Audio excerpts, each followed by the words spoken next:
What does Douglas Jeep Chrysler Dodge Ram and Venice High football have in common? The perfect team and the perfect lineup. Douglas Jeep Chrysler Dodge Ram will always go the extra yard so you can score big with the area's best selection and savings. So if you're looking for a championship vehicle lineup And a dealership that tackles the competition. visit Douglas Jeep Chrysler Dodge Ram in Venice. And if you're looking for a championship football lineup, check out the Venice High football team. Who supports Venice High football? Douglas does.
Good evening, Indians football fans. Josh Grant and John Massoni here, back at Powell Davis Stadium for another broadcast as the Seminole Noles come to town to take on your 1-2 Venice Indians. John, it's great to be back here in the broadcast booth tonight. Yeah, last week with the whole hoopla with the ESPN crew being in here and us and I being able to do our normal live streaming, it was a little different. It was kind of it was a lot of them here, but then it really for us it was more like we were sort of fans as opposed to being broadcasters for a change.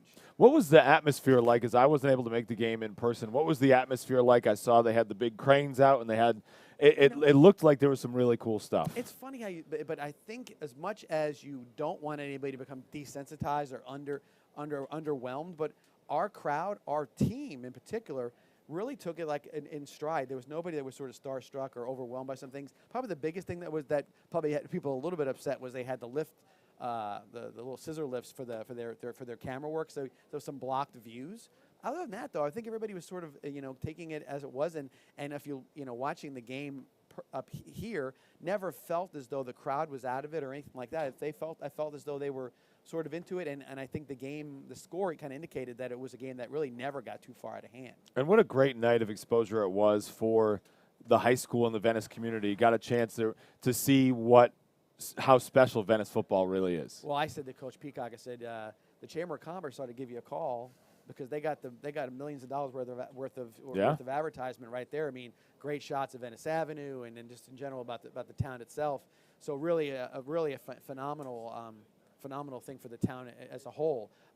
Outside of the fact that how good our field looked, everything looked great. I asked a bunch of people who are, like, hey, are you watching this? What do you think? Does it look good? It looks great. It looks great. Like, it's obviously everybody knows it's Venice High School's field and everything. Right. But it took a little while to see it on the regular TV and not have you and I being the ones talking. And it was something that was pretty cool. I will say this: their broadcast team did a really good job, and they did sort of maybe hyper focus a little bit on St. Francis because I think they do the high school games, and of course they're spotlighting the teams, they're spotlighting, right. But they're also there about the recruiting part of it. So I mean, St. And that's Francis the had main guys, part of the whole thing. 2 kids that are real good players committing, one going to Boston College and one committing to USC at halftime, a defensive tackle. So that kind of lends itself to people saying, well, it seemed like they skewed a little bit more towards St. Francis. Well, again, they're putting a product out there. They're trying to put something out there, and but they sure as heck did a good job spotlighting all of our players and how well they played as well. So they did a good job. And we hope you enjoyed the broadcast, but not the outcome, as the Indians fell 34-17.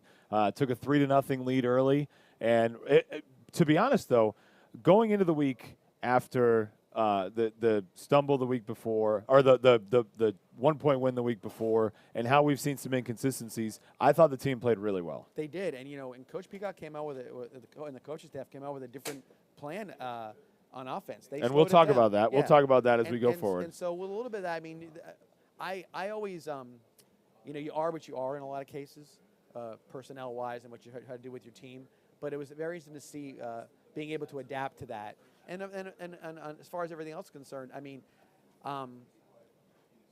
playing these, let's call it all-star teams, however you want to look at it, what really happens to you is that it's a wearing down process. Right. When one guy gets tired, here comes the next great player. And it seems to be always at the skill position situation as well. The 2 running backs, the kid who committed to Boston College is a starter, great running back, but the kid behind him is next year's number 2 or 3 overall running back in the 2024 cycle, and they're talking about him, and he came in and he ran an 80-yard touchdown run. So that's the part. You think you got somebody down, you're wearing somebody out, and then comes the next guy fresh. Especially on the defense as well. All of a sudden you see a linebacker, and he seems like he's wearing out a little bit, and next you know, here comes the guy with a shiny uniform on, right. And he's able to play, if not better, but at least equal to the guy who's ahead of him. So that's a difficult process to kind of it can be deflating. But but what you saw though is that as the game progressed, we continued to get a little bit more confident, a little bit better, and there was a point where you could almost get on the edge of your seat and say, can you make a play right here and get us within 1 score or back or even closer than that? So it was good to see that the kids fought. It was good to see that they kept everything going. Good to see the fan base here at Powell Davis Stadium stayed with everybody and cheered when they needed to cheer. And it was a very very interesting game, and I think entertaining. Much more than maybe the IMG game was. So quarterback Brooks Bentley, 14 of 28 for 118 yards and a touchdown. That touchdown pass went to Ryan Matulovic, who's leading the team in receiving. And one place where we need to see something here is in the running back position. Alvin Johnson led the way, 20 carries for 38 yards. And, we've been spoiled the last couple of years with guys like DJ Escort and Brandon Gregory and some of those guys of that ilk. And what do we need to do here in the running game? I'll tell you this. I think it's just now a matter of getting with the offensive line, getting the reps they've gotten. I mean, like a crash course in playing against really, really, really good defensive lines. The Naples game would have been a good spot to see how things were going, but both players didn't play. Right. So you didn't have that opportunity. So tonight's going to be the full complement. Hopefully they're going to get off to a good quick start. This team, I don't think there's an identity that's been established just yet about what they're going to do in offense. But if you look at where the talent is, it should be in the backfield. And I will say this, the last 2 games in particular, Brooks Bentley showed me that he is more than capable of doing the job with his feet as well as his arm. So I think you're going to see is they're going to get a good dose of Gator Wilder and Alvin Johnson. They both have different styles of running. Alvin seems to be more the slasher, but they're both big hitters. They can both go the distance. But Alvin's more of a slasher, and Gator's more of that guy with a good pad level. Seems to be always falling forward. His 4-yard runs are actually 7-yard runs when you kind of look at it at the end of the day. So he's a guy to move the chains and keep things going. And I also think that if Coach goes back to his tempo, which of course we know he will, the running game helps that out a lot. You can really go fast when you're not having to get the ball from down the field and run the field. You can go 6-7 yards, line up quick, and go again, and really start to wear the defense out. And we'll talk more about that once 7 o'clock hits and we head over to our BoxCat broadcast. If you haven't purchased the link for tonight's game, click it in the description, VeniceIndianFootball.org. You can purchase tonight's game for $9.99 and watch the best high school football broadcast in the nation. Josh, let's take a couple of minutes, take a quick break. We'll come back, close out this portion of the pregame show, and then head over to BoxCast. We'll be right back here on VSN.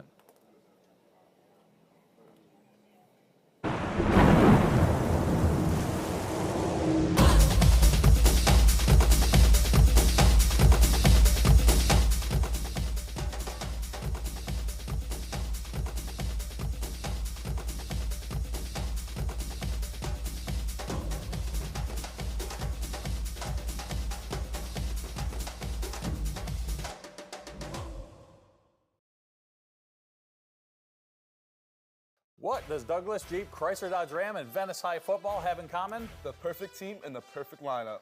Douglas Jeep, Chrysler Dodge Ram will always go the extra yard so you can score big with the area's best selection and savings. So if you're looking for a championship vehicle lineup and a dealership that tackles the competition, visit Douglas Jeep, Chrysler Dodge Ram in Venice. And if you're looking for a championship football lineup, check out the Venice High Football team. Who supports Venice High Football? Douglas does!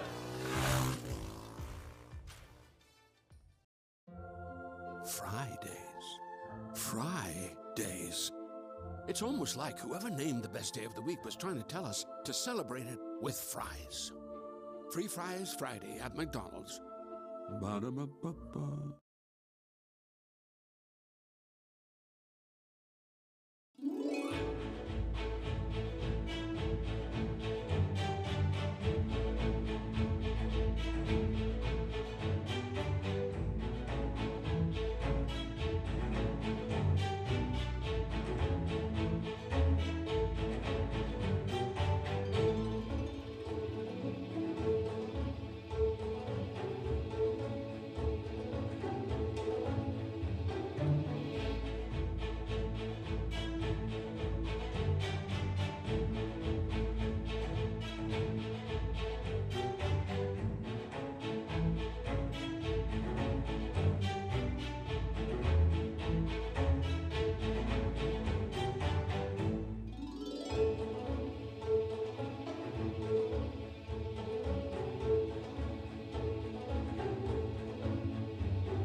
Josh Grant and John Masoni, the Seminole Knowles and your Venice Indians. We'll be switching over to the BoxCast broadcast in a couple of minutes.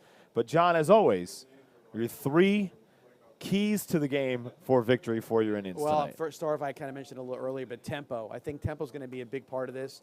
It seems as though when we haven't played, this is obviously a #1 team in the state. They're the previous year's 8A state championship, our state champion. So they got something, but they haven't seen us. And one of the things that seems to get us a leg up on these teams that haven't seen us is the tempo. Cardinal Gibbons last year had something to say about that when we went down there. Right. Said, your tempo is amazing. Because we had to practice extra for weeks and weeks and weeks to get used to that tempo. So tempo is going to be a big thing. I don't think they've seen it before, and not sure that they'll be able to handle it if it gets going properly. Other thing I'll tell you, and I always talk about this in particular, we've got to come out with a tremendous amount of confidence and focus. You've just played a really, really, really, as hard as any schedule in the United States, probably the hardest schedule in the United States you just played. And now you're getting into what's called the heart of your schedule. You got to take whatever happened in those other games, put them aside, and come out and play good, hard, confident Venice High School football. Well, if you look at it, those are your 3 preseason weeks almost. They count, but you're playing better competition. You're trying to get ready for the heart of your season. So those 3 games, while they count against your record, those are big building blocks towards the rest of the season. And another thing about focus too. I mean, this team's obviously something. They're not a team you're going to overlook by any stretch of the imagination.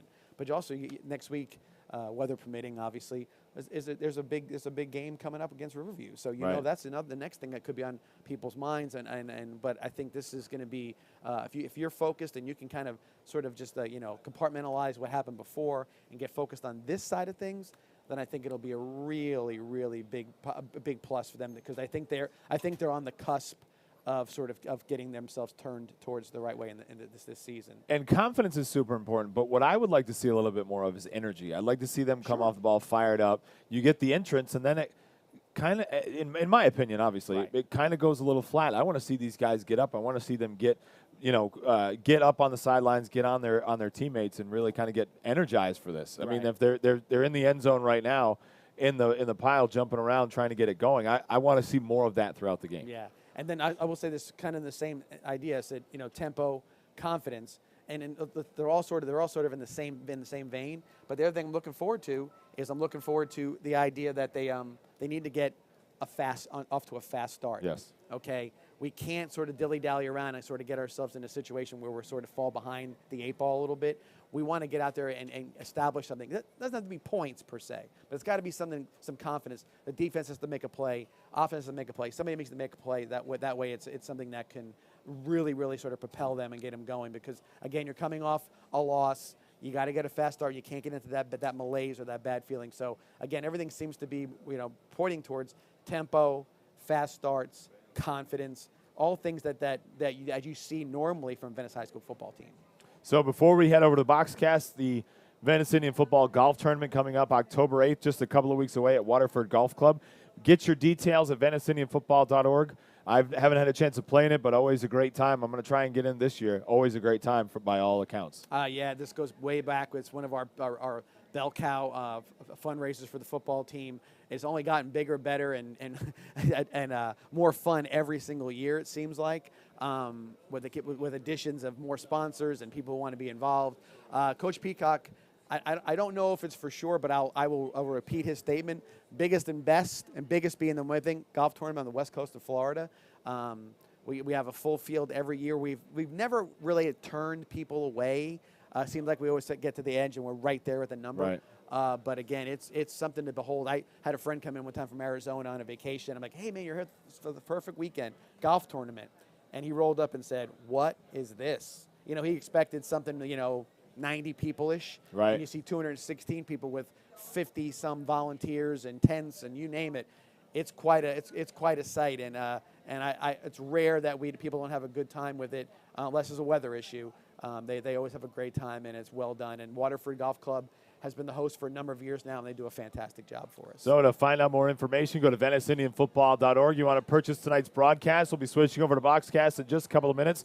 Click the link in the description here, Vibrant Aspect Media on YouTube, youtube.com/Vibrant Aspect Media. Share it out to everyone. We'll see you back here in just a couple of minutes with tonight's pregame show live from Powell Davis Stadium. What does Douglas Jeep, Chrysler Dodge Ram, and Venice High football have in common? The perfect team and the perfect lineup.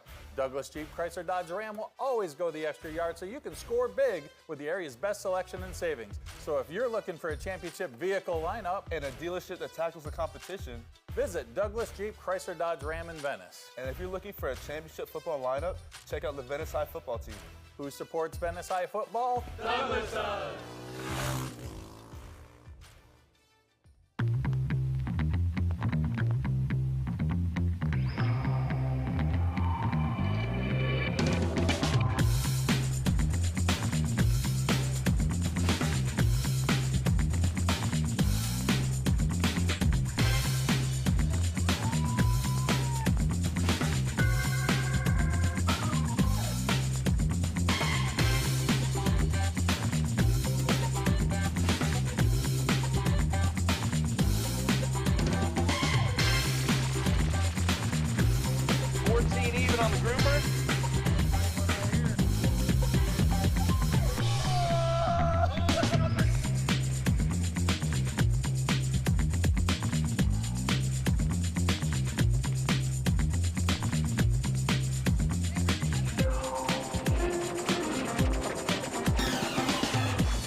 Introducing Sarasota Memorial Hospital, Venice. Our 65-acre South County campus sets a new standard in quality care. From cancer, cardiac, and critical care to life-saving treatments, and of course, special deliveries. We are here for you with hundreds of caring physicians and scores of specialties. Sarasota Memorial Hospital, Venice. Safe, open, ready. Back here live on Boxcast. It's tonight's broadcast. Josh Grant and John Masoni as the Seminole Noles and your Indians get set to kick it off here in just about 30 minutes. We talked a little bit about last week's game. One thing we didn't talk about in the part of the free game, the part of the free pregame show. It's tough to say. It is tough to say. Was we haven't seen the Indians give up a rushing totals like they did last week. 375 yards to the St. Francis. What did you see from those running backs? Well, obviously, talent. That's one thing for sure. But I think, it's like, look at some of the film after the game with the coaches. We were just, a hair away from bringing somebody down for a 1-yard loss instead of going for an 80-yard touchdown. And so it's just a matter of you're the positive part, you're in the right spot. Just sometimes you didn't make the play. So sometimes you got to it's that one extra little burst. Right. It's getting there a step faster, recognizing everything a little quicker. You know what I mean? And that comes with reps. And so now now of course the speed that St. Francis had, that's what they can do. All of a sudden, they get past the line of scrimmage and there's a bad angle pursuit, maybe by a safety or a corner or even a linebacker, and then it's a house call.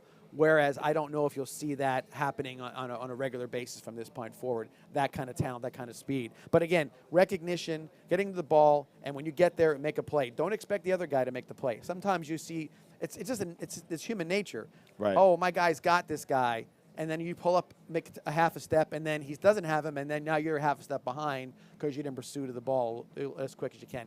That comes with reps. That comes with getting accustomed to what expectation is, because they're all starters. A lot of the guys are new starters, and they're looking to some guys to be leaders on the field, and it'll take a look. I think the time is now. I think this is the tipping point where we're going to start to see where things are going to start to crystallize and become a much more crisp, much more effective defense. And this is the meat of we're getting now into the meat of the schedule, as next week we play our first district game against Riverview. And obviously you guys talked about it on the coaches show and on the podcast. We're going to play a clip of that here in just a second.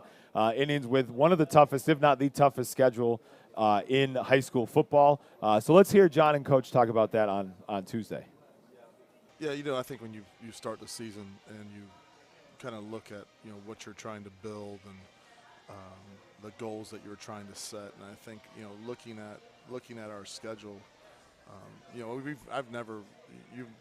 been doing this for a long time, yeah. And I've never once ever spoke about a outcome or a score or a record or what our record should be or what I hope our record should be. But I think when I know looking at this as a coach before this season, these first games, they're meant to get us better. That's the bottom line is right. They are meant to get us better. They are meant to teach us how to compete, and not just compete, but to compete when the person on the other side of you is a better football player. It's adversity. How do you deal with adversity? How do you figure out how to win a football game? Bigger, faster, stronger.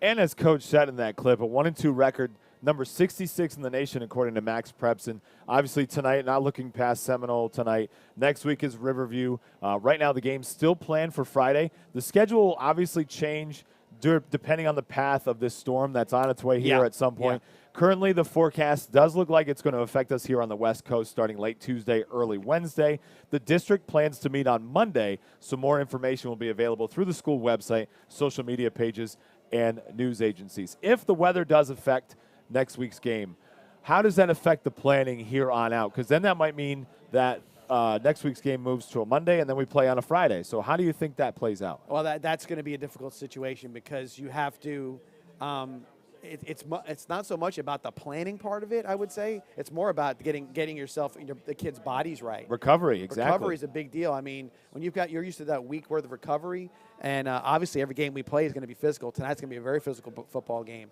Riverview will be a very physical football game. So you've got to make sure that you're recovered properly, because you don't want to get some sort of naggy injury or something that can be even more than a naggy injury if you're not prepared for that next game. So it can be something different. I think for the most part, Coach Peacock has talked about this over the years, that they like to do these sort of like quick change, surprise situational things to the kids in their conditioning. So to have something change, I think we're probably as ready as anybody for it. And the other part of that's at least a good thing. It's an away game, the Riverview game, but it's only up the block, so to speak. So it's not like you have to go and it's our furthest away game. Yeah, it's the only away game. But it's not like you have to go a long distance and maybe not happen, or try to make a bus plan that's going to be hard to redo. So all that stuff, it does help you in that situation. But it won't be easy, I can promise you that, because there's no doubt that you want to have that game be on schedule, so to speak. And then after the following week, Chaminade Madonna. So 2 tough games back-to-back against Riverview and Chaminade Madonna after tonight's hopeful victory against the Seminole Knolls. So we talked about it also in the other part of the pregame show, as last week Coach Peacock and his offensive staff had to change the game plan a little bit to take on that St. Francis defense. So we've got a clip again from the podcast here, as Josh is going to put it up the screen, and then we will talk about it. You know, I don't know if we've ever, since 2015, have had a 6-minute drive. Right. That hasn't happened in a long time. Yeah. It would be 2015 would be the last time we've held the ball in offense for 5 minutes, because we've either scored or something bad's happened. Right. But it's usually, on offense, you're talking 3 minutes. And what you were doing it, you're limiting possessions, obviously, for them, because that's what you're trying to do. And I think a lot of times it was not more or less possessions. It was just to keep to not put our defense out there to where they had to kind of bail us out early, and then because I just felt like later in the game, if they were doing that early, that later in the game that St. Francis may be able to run away with it.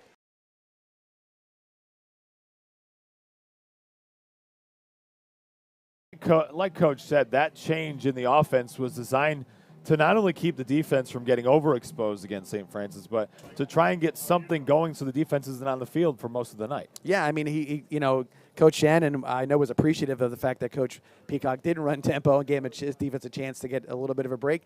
And, maybe sometimes it's the element of surprise. I mean, I'm sure that St. Francis game plan for all kinds of tempo and things going fast, and all of a sudden it didn't happen. And so it could have caught them a little off guard.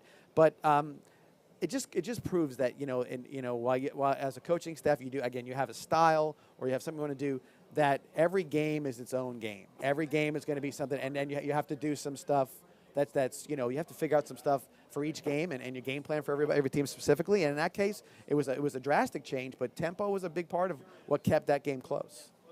So as we've been going up we'll take a quick break and we'll finish up the pregame show here on Vibrant Aspect Media on the Boxcast broadcast. If you know people who haven't signed up yet, send them the link. Watch tonight's game. You'll enjoy it. It's the best broadcast in high school football, and we'll be right back with after these messages from our sponsors.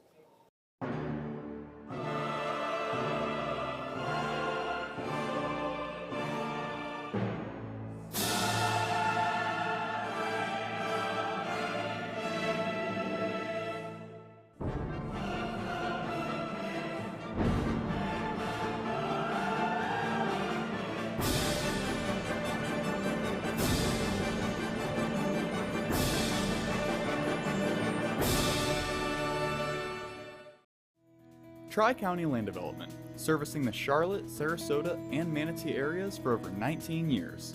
Quality workmanship in residential and commercial site development ensure that what you need is done right the first time. Tri-County Land Development.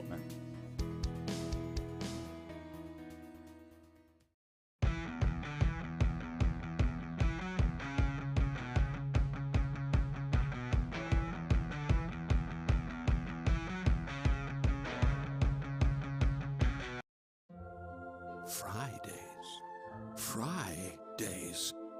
It's almost like whoever named the best day of the week was trying to tell us to celebrate it with fries. Free Fries Friday at McDonald's. Ba-da-ba-ba-ba.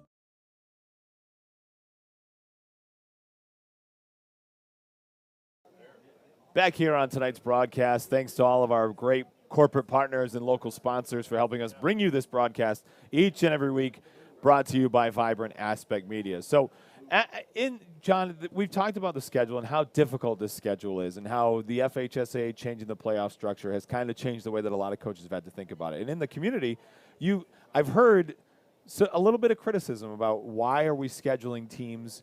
Why are we scheduling these teams? What is this doing for the guys? And in this next clip from this week's podcast, Coach Peacock, you and Coach Peacock kind of discuss exactly why you're scheduling these teams. Anyway, I've real, looking at our schedule, I think that we accomplished what we were trying to accomplish. We got better exponentially very fast in these last 3 games playing the competition that we played.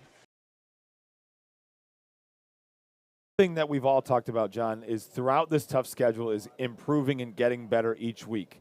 You got to put this into perspective. The Indians need to win 2 games, really, to make the playoffs. So obviously the goal is a lot bigger than that. However, each game against these teams like IMG and St. Francis only help teams get better. It's not that mentality of like hearing in the community the guys are just getting their brains beat in, or they're just playing tough schedules and they're not doing anything. The schedules focus on continual improvement, and that's what we're seeing, and that's what we've accomplished over these first 3 games. So I'll give you some the first 4 actually. I'll give you a basic reason why to start with.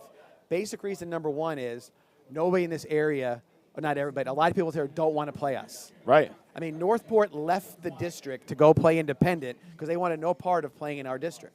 Okay, so when you start asking coaches, hey, or I got an open week on week 7, he says no, thank you. You have to fill out a schedule. Right. So and what do? What happens when you win state championships? You fall into this area or this lexicon or whatever of nationally ranked teams. So Venice last year, at the end of the year, Max Preps, they were at number 20 in the country.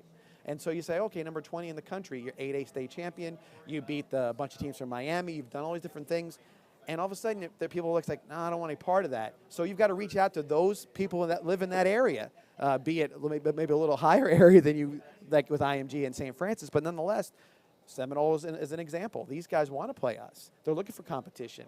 You've got Chaminade looking for competition. These are all out there. And if we could get games against Charlotte, if we could get games against other schools, we probably would be, the schedule wouldn't maybe be as heavy with some of these state and national powers. So that's part 1. Part 2 is Coach Peacock said it, iron sharpens iron, man. You know that like you if you're going to get better, how are you going to know you're going to get any better unless you face something that's going to challenge you? Now, are sometimes the challenge is a little bit maybe more than you can handle?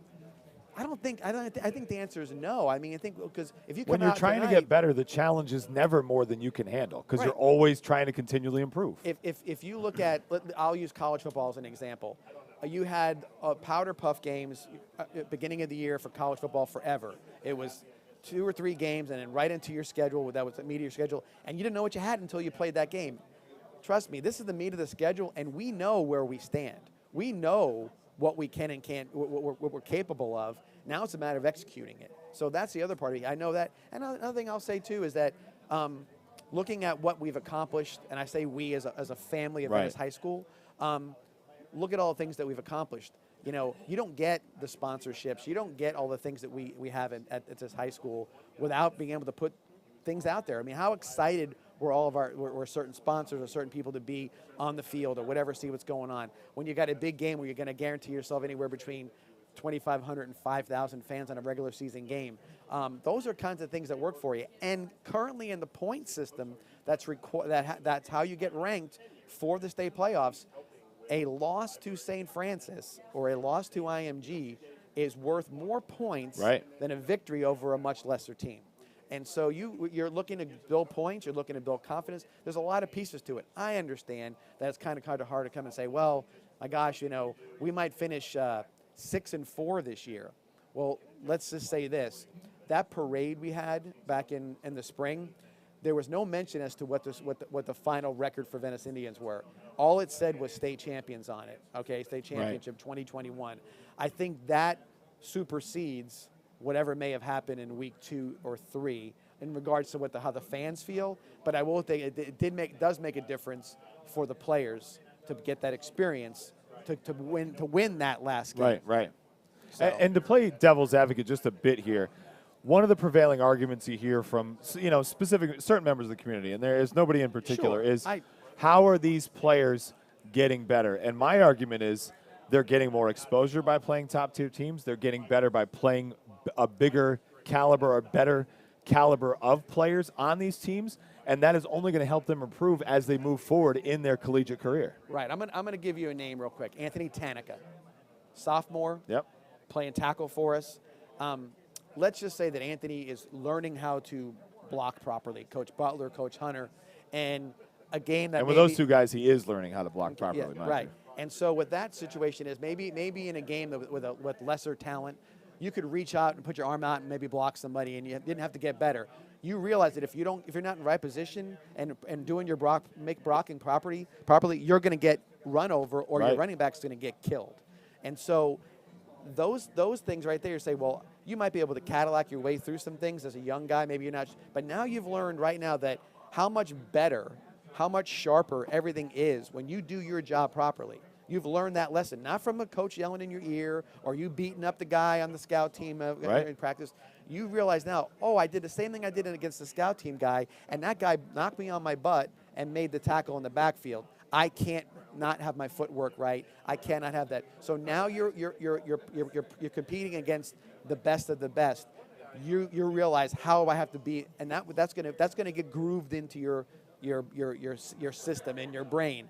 This is what I have to do. And so, while I understand the detractors and I understand certain situations, I think ultimately the scale weighs heavier on the positive side when you're looking from an internal perspective of the football team, as opposed to the guy in the stands that's like, I don't want to see us lose. And I understand why they don't want to do it. But again, they're fans, and they're allowed to have their opinions, and they're allowed to be, and it does count. It's heard.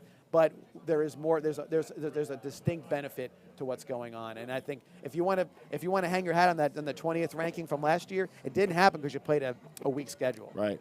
So next time you see me in Walmart or in the parent pickup line, that's the answer. That's your answer. So go back and watch the broadcast, youtube.com/Vibrant Aspect Media, and watch this pregame show. So that way you get your answer. And we do love the fact that everybody is into it. So that's cool that they're asking questions. There are very few places, yes, in America, like I personally, where high school football is talked about on Tuesdays, not just Fridays and Saturdays. You're right. All right, so let's take a look at a preview of the Seminole Noles, brought to you by John Masoni and Coach John Peacock. And now we're in a situation where it doesn't really get any easier. We're playing, Sanford Seminole, who's the #1 ranked team in 4M, and they have a 26-game road win streak. So they're coming to us. So I think that's another motivating factor. I mean, anything you can get to motivate your kids and that type of thing, I think is pretty neat. And we usually respond pretty well to stuff like that. So that's one thing that our kids know and that mentioned to them. And they're probably on the other side saying, the Venice coach is talking about breaking our road win streak. And, we got to make sure we don't let them break our road win streak. That they are good on the defensive line. You mentioned that. Very good defensive line. And some fast back seven guys as well, linebacker, safeties, that kind of thing. They have like we talked about in the coach show, I don't get into a whole lot of the recruiting stuff, but I think their most touted guy is #3, their defensive end. But watching film, their inside guys, their other 3, they play extremely hard, and it's almost like I don't know. I shouldn't say they're better than #3, but they all look like they can play. Yeah, they play really well. They play with great effort. Their linebackers they're probably a little undersized of what we've been seeing. Okay, but they probably run a little bit better. Mm-hmm. They're almost like a strong safeties playing linebacker, but just flying to the ball. Right, but getting to the ball very, very, very fast. And then their corners, they have and you talked about the 4x1 team. They had one of the fastest times in their 4x1. I was told team. Coach Potter, he was helping out with the sprinters, and we had Venice had a phenomenal sprinting 4x100 meter team. They were second in the state, I think, last year, what it was, but they were second to Sanford, to Seminole, and they were like, it wasn't. I don't know if we could compete with them, no matter what. They were silly fast. They had one of the top times in one of the in the country. As far as, not even just high school but college, but so that tells you a little bit about their defensive backs, and then offensively, boy, they are really explosive. They have 3 dynamic wide receivers. Their number 1 guy, and then, like I said, Coach, I don't get into names a lot, but their number 1 guy has been out. But while he was out, the number 2 receiver, which is actually number 4 on his jersey, he, playing Kissimmee Osceola, which is another top team in the state. Very, perennial power. 11 catches, 275 yards, and I think 4 touchdowns against them. And then the number 1 guy's back now, and he's special, and like a freak athlete, I guess you could describe him like a Malachi, Malachi Weidman, and jump out of the building, right? The whole thing. Yeah. Their quarterback makes really good decisions and throws a good ball. I want to say he's a UCF commit. UCF, USF, I want to say UCF commit. Okay, that would make sense. UCF likes to keep it local when they can. Yeah, so and they have a good offensive line. I think their deal is more of they're going to run it to keep you honest, but they throw the ball around the park. They get it to their receivers, and they do a nice job. They're well coached.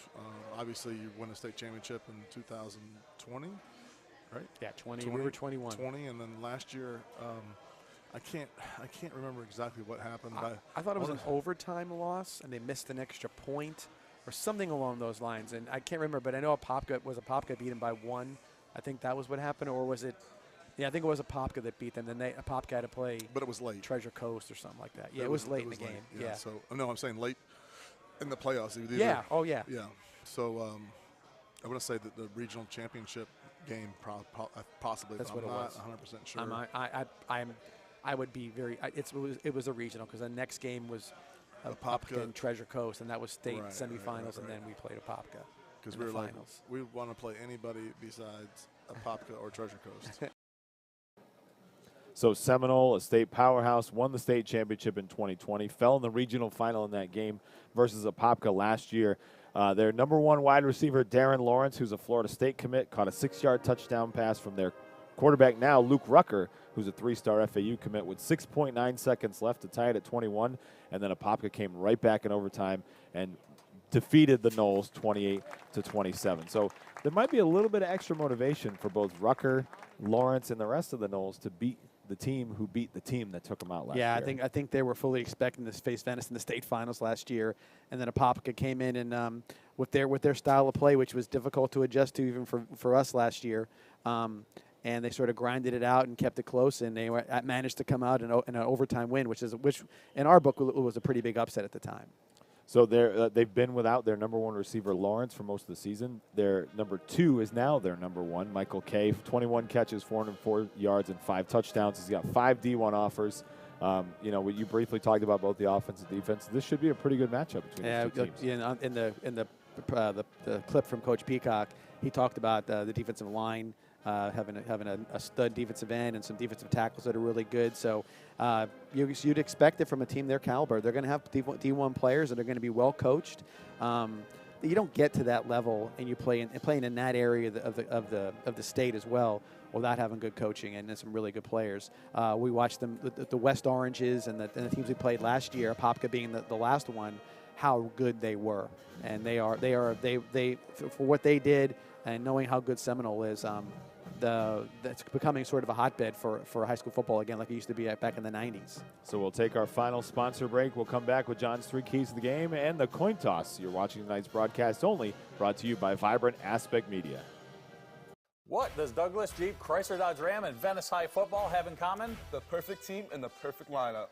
Douglas Jeep, Chrysler Dodge Ram will always go the extra yard so you can score big with the area's best selection and savings. So if you're looking for a championship vehicle lineup And a dealership that tackles the competition. visit Douglas Jeep, Chrysler Dodge Ram in Venice. And if you're looking for a championship football lineup, check out the Venice High football team. Who supports Venice High football? Douglas does.